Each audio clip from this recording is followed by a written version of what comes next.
Conseils aux jeunes littérateurs. Charles Baudelaire. Les préceptes qu'on va lire sont le fruit de l'expérience. L'expérience implique une certaine somme de bévues, chacun les ayant commises, toutes ou peu s'en faut. J'espère que mon expérience sera vérifiée par celle de chacun. Les 10 préceptes n'ont donc pas d'autre prétention que celle des magmes comme, d'autre utilité que celle de la civilité puérile et honnête. Utilité énorme. Supposez le code de la civilité écrit par une Werns au cœur intelligent et beau, l'art de s'habiller utilement enseigné par une mère. Ainsi apporterai-je dans ces préceptes dédiés aux jeunes littérateurs une tendresse toute fraternelle. Du bonheur et du guignol dans les débuts.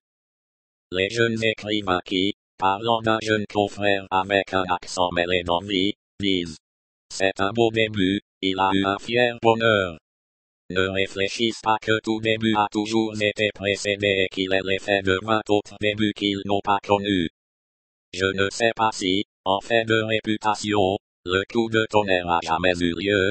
Je crois plutôt qu'un succès est, dans une proportion arithmétique ou géométrique, suivant la force de l'écrivain, le résultat des succès antérieurs, souvent invisibles à l'œil nu. Il y a lente agrégation de succès moléculaires, mais de génération miraculeuse et spontanée, jamais. Ceux qui disent « j'ai du guignol » sont ceux qui n'ont pas encore eu assez de succès et qui l'ignorent. Je fais la part des 1000 circonstances qui enveloppent la volonté humaine, et qui ont elles-mêmes leur cause légitime. Elles sont une circonférence dans laquelle est enfermée la volonté, mais cette circonférence est mouvante, vivante, tournoyante, et change tous les jours, toutes les minutes, toutes les secondes son cercle et son centre. Ainsi, entraînées par elle, toutes les volontés humaines qui y sont cloîtrées varient à chaque instant leur jeu réciproque, et c'est ce qui constitue la liberté. Liberté et fatalité sont deux contraires. Vu de près et de loin, c'est une seule volonté. C'est pourquoi il n'y a pas de guignol.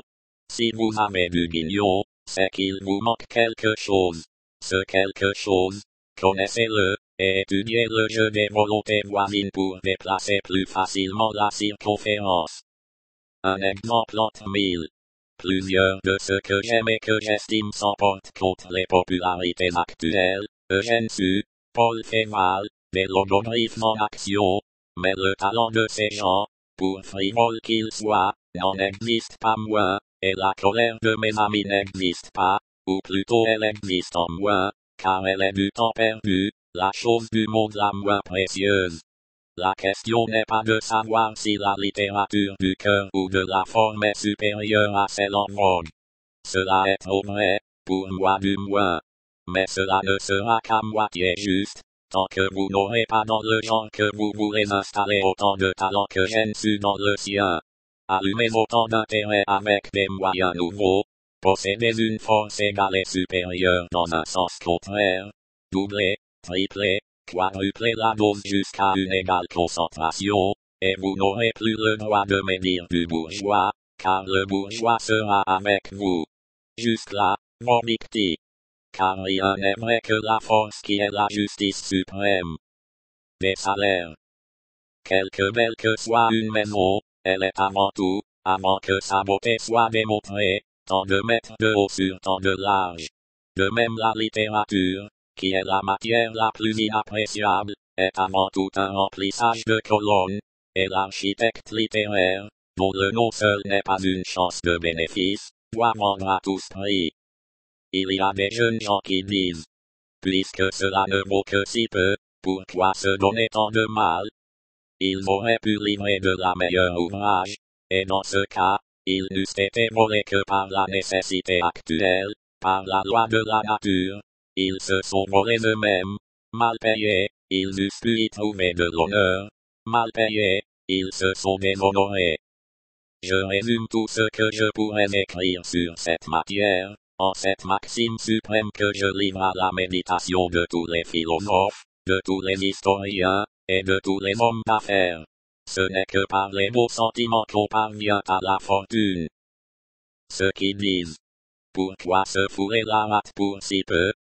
Sont ceux qui plus tard, une fois arrivés au bonheur, veulent vendre leur livre de 100 francs le feuilleton, et qui, rejetés, reviennent le lendemain les offrir à 100 francs de perte. L'homme raisonnable est celui qui dit: je crois que cela vaut tant, parce que j'ai du génie, mais s'il faut faire quelques concessions, je les ferai, pour avoir l'honneur d'être des vôtres. Des sympathies et des antipathies. En amour, comme en littérature, les sympathies sont involontaires, néanmoins elles ont besoin d'être vérifiées et la raison y a sa part ultérieure.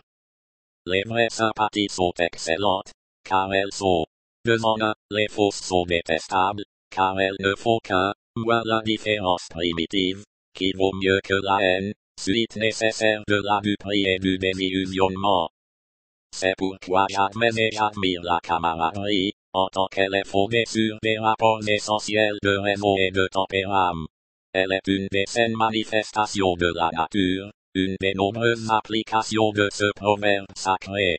L'union fait la force. La même loi de franchise et de naïveté doit régir les antipathies. Il y a cependant des gens qui se fabriquent des haines comme des admirations, à l'étourdi. Cela est fort imprudent.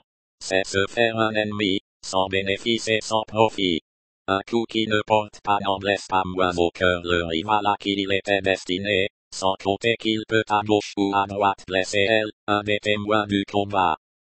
Un jour, pendant une leçon d'escrime, un créancier vint me troubler.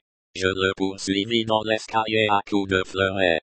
Quand je revins, le maître d'armes, un géant pacifique qui m'aurait jeté par terre en soufflant sur moi, me dit: comme vous prodiguez votre antipathie. Un poète. Un philosophe. Affi. J'avais perdu le temps de faire deux assauts, j'étais essoufflé, honteux, et méprisé par un homme de plus, le créancier, à qui je n'avais pas fait grand mal. En effet, la haine est une liqueur précieuse, un poison plus cher que celui des Borgia, car il est fait avec notre sang, notre santé, notre sommeil, et les 2/3 de notre amour. Il faut en être avare. De l'éreintage. L'éreintage ne doit être pratiqué que contre les suppôts de l'erreur. Si vous êtes fort, c'est vous perdre que de vous attaquer à un homme fort. Fussiez-vous disciple en quelques points, il sera toujours des vôtres en certaines occasions. Il y a deux méthodes d'éreintage. Par la ligne courte, et par la ligne droite qui est le plus court chemin. On trouvera suffisamment d'exemples de la ligne courte dans les feuilletons de J. Janin. La ligne courte amuse la galerie, mais ne l'instruit pas. La ligne droite est maintenant pratiquée avec succès par quelques journalistes anglais. À Paris, elle est tombée en désuétude. M. Branier de Cassagnac lui-même me semble l'avoir trop oublié. Elle consiste à dire: M. X est un malhonnête homme, et de plus un imbécile. C'est ce que je vais prouver, et de le prouver. Primo, secondo, tertio, etc. Je recommande cette méthode à tous ceux qui ont la foi de la raison, et le point solide. Un éreintage manqué est un accident déplorable. C'est une flèche qui se retourne, ou au moins vous dépouille la main en partant, une balle dont le ricochet peut vous tuer. Des méthodes de composition. Aujourd'hui, il faut produire beaucoup. Il faut donc aller vite. Il faut donc se hâter lentement. Il faut donc que tous les coups portent, et que pas une touche ne soit inutile. Pour écrire vite, il faut avoir beaucoup pensé, avoir trimballé un sujet avec soi, à la promenade, au bain, au restaurant, et presque chez sa maîtresse. Delacroix me disait un jour: l'art est une chose si idéale et si fugitive, que les outils ne sont jamais assez propres, ni les moyens assez expéditifs. Il en est de même de la littérature. Je ne suis donc pas partisan de la rature. Elle trouble le miroir de la pensée. Quelques-uns, et des plus distingués, et des plus consciencieux, Édouard Ourliac, par exemple, commencent par charger beaucoup de papier. Ils appellent cela couvrir leur toile. Cette opération confuse a pour but de ne rien perdre. Puis, à chaque fois qu'ils recopient, ils élaguent et branchent. Le résultat fut-il excelle, c'est abuser de son temps et de son talent. Couvrir une toile n'est pas la charger de couleur, c'est ébaucher en frottis, c'est disposer des masses-manteaux légers et transparents. La toile doit être couverte, en esprit, au moment où l'écrivain prend la plume pour écrire le titre. On dit que Balzac charge sa copie et ses épreuves d'une manière fantastique et désordonnée. Un roman passe dès lors par une série de genèses, où se disperse non seulement l'unité de la phrase, mais aussi de l'œuvre. C'est sans doute cette mauvaise méthode qui donne souvent au style ce je ne sais quoi de diffus, de bousculé et de brouillon, le seul défaut de ce grand historien. Du travail journalier et de l'inspiration. L'orgie n'est plus la sœur de l'inspiration. Nous avons cassé cette parenté adultère. L'énervation rapide et la faiblesse de quelques belles natures témoignent assez contre cet odieux préjugé. Une nourriture très substantielle, mais régulière, est la seule chose nécessaire aux écrivains féconds. L'inspiration est décidément la sœur du travail journalier. Ces deux contraires ne s'excluent pas plus que tous les contraires qui constituent la nature. L'inspiration obéit, comme la faim, comme la digestion, comme le sommeil. Il y a sans doute dans l'esprit une espèce de mécanique céleste, dont il ne faut pas être honteux, mais tirer le parti le plus glorieux, comme les médecins de la mécanique du corps.